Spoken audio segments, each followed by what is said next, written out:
दोस्ती का सबक।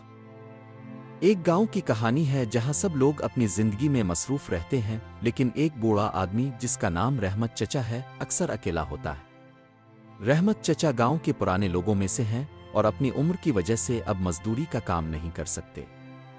गांव के तीन नौजवान असलम, साजिद और रफीक, जो बहुत आवारा और बिगड़े हुए हैं, अक्सर गांव में शरारतें करते रहते हैं। उन पर गांव के लोगों का कोई असर नहीं होता और सब उन्हें नजरअंदाज कर देते हैं। एक दिन ये तीनों नौजवान अपनी आवारगी में एक जबरदस्त झगड़े में उलझ जाते हैं। बात तब बिगड़ जाती है जब असलम का हाथ साजिद को लग जाता है और साजिद पलट कर रफीक पर इल्जाम लगाता है कि इसने जानबूझकर दोनों के दरमियान फसाद कराया है। दोनों तरफ से नाराजगी और गुस्सा बढ़ने लगता है और ये तीनों आपस में लड़ने लगते हैं। गांव के लोग ये देखकर पास से गुजर जाते हैं, लेकिन कोई उन्हें रोकने की कोशिश नहीं करता।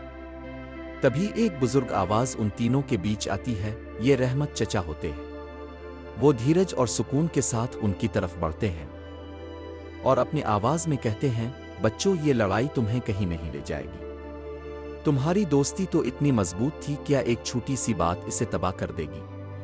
इन तीनों नौजवानों ने पहले तो रहमत चचा की बात को नजरअंदाज करने की कोशिश की, मगर जब चचा ने उन्हें अपनी जवानी की एक कहानी सुनाई, जब उन्होंने भी अपने दोस्तों के साथ ऐसी ही गलती की थी, तो इन नौजवानों को अपनी गलती का एहसास होता है।